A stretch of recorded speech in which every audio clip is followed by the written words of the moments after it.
সাহরি শব্দটা কোরআনে এসেছে। সাহারি আসেনি অবিল আসহার হুম ইস্তাগফিরুন, এবং সাহারির সময় তারা আল্লাহর কাছে ক্ষমা প্রার্থনা করে। সাহারির শব্দটা হচ্ছে সাহারি হলো রাতের শেষ ভাগটাকে আর কি, ওয়াক্ত সোহর যেটা শেষ ভাগ বলা হয়। আর সাহারিটা বলা হয় সিয়াম পালনের জন্য যে খাবারটা, এটাকে সাহারি বলে। তো আমরা আবার সেহরি বলি বাংলাদেশে। সেহরি বললে এটা মানে ফার্সি প্রনাউন্সিয়েশনে বললাম।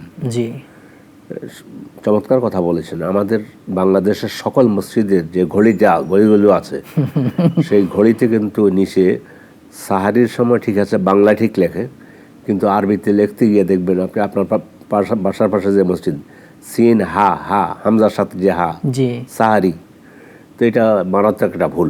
গোটা জাতি, গোটা দেশের যত লক্ষ ঘড়ি আছে, যত মসজিদ আছে, সবাই দেখবেন আরবিতে লেখা আছে সিন হা রা ইয়া, সাহারি হবে হা, জিমের সাথে যে হা। হ্যাঁ, আরবি না জানার কারণে আসলে আপনার মাধ্যমে এই সংশোধনটা করে দিলাম, যে বন্ধুরা দেখছেন বিষয়টা দেখবেন। আচ্ছা, সাহারি। তো এই সাহারি করা সম্পর্কে আল্লাহ রাসূল সাল্লাল্লাহু আলাইহি ওয়াসাল্লাম তিনি বলেছেন, সহিহ হাদিসের মধ্যে এসেছে, তাসাহহারু ফাইন্না ফিস সুহুরি বারাকা, তোমরা সাহারি গ্রহণ করো, সাহারি গ্রহণ করা এটা বরকত, এর মধ্যে বরকত রয়েছে। তো এই জন্য আমরা সাহারি তো গ্রহণ করব রাতের শেষ ভাগে। সাহারিটা শেষের দিকে করা উত্তম,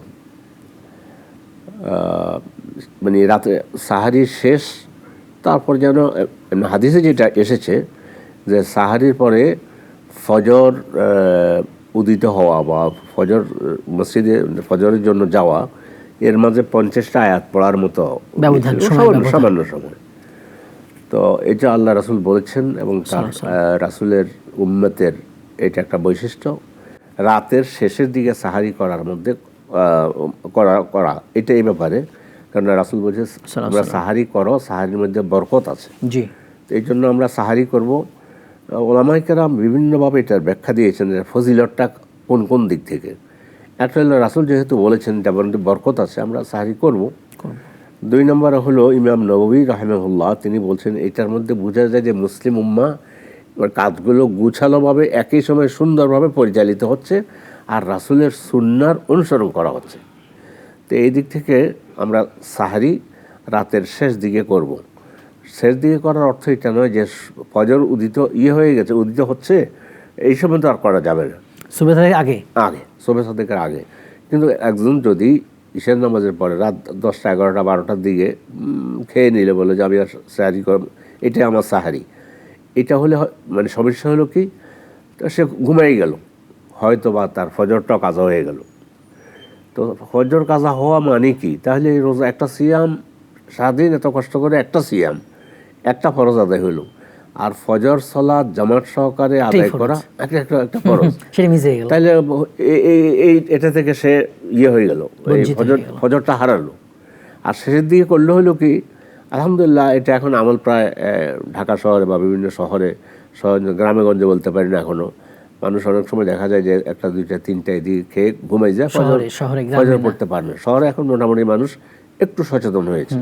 তো হইলো কি, আমি সাহারি করলাম, সাহারির সাথে সাথে মানে একটু অপেক্ষা হলো 5 মিনিট, তারপরে সাহারি করার সাথে সাথে আজান হচ্ছে, তাহলে আমি আজানের উত্তরটা দিতে পারছি।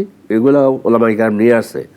সাহারি শেষের দিকে করার ফজিলত, এর মধ্যে এটাও বলছে যে আপনি যে সাহারি করেছেন, এখন আপনি জাগ্রত আছেন, তো আপনি ফজরের আজানটা দিচ্ছে, আপনি মুয়াজ্জিনের সাথে যে আজানের উত্তর দিচ্ছেন, এইটা যদি আপনি ঘুমে থাকেন, এটা দিতে পারছেন না, এটা বঞ্চিত হচ্ছে, এইভাবে অনেক অসংখ্য মানে এটার ফজিলত নিয়ে আরেকটু আগে উঠলে তাহাজ্জুদ পড়তে পারছেন, এটা একটা দিক।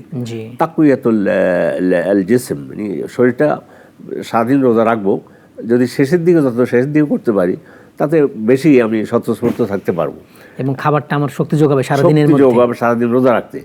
ইসলামে এত সাইন্টিফিক বিষয়, এত মানে সাইন্টিফিক না, ইসলাম তো ইসলামের সৌন্দর্য আমরা যদি বিজ্ঞানের দৃষ্টিতে বুঝতে নাও পারি, তো ইসলামের সৌন্দর্য আছে, এটা হয়তো আমরা বুঝতে পারছি না। তো এই যে সাহারি শেষ দিকে করার ব্যাপারে আল্লাহ রাসূল বলেছেন, এই জন্য এই সাহারি শেষের দিকে করবো ইনশাআল্লাহ।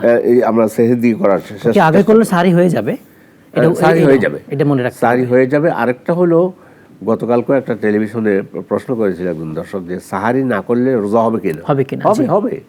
সাহারি করলে, সাহারি না করলে রোজা হয়ে যাবে এবং কোনো অসুবিধা নেই। সাহারি তো তবে সাহারি করবেন। একটা হলো রাসূল সাহারি করতে বলেছেন, 2 নম্বর হলো সাহারিতে বরকত আছে বলেছে, 3 নম্বর হলো আপনি সাহারি না করলে দিনের কষ্টটা বেশি হবে। জি।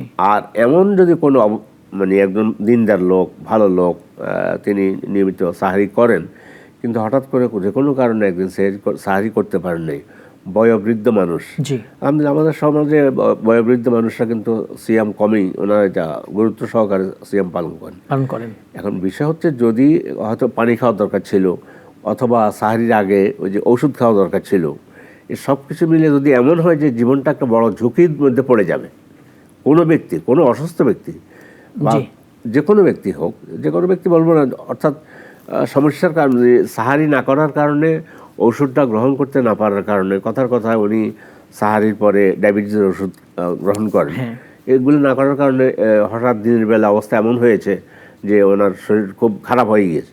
এই অবস্থায় সাহারি না করতে পারার কারণে না, ওনার যে একটা এই ইয়েটা গ্রহণ করতে পারেননি, ওষুধটা গ্রহণ করতে পারেননি, এই অবস্থায় যদি কোনো বিপদের আশঙ্কা দেখা দেয়, তাহলে রোজা ভাঙতে পারবে।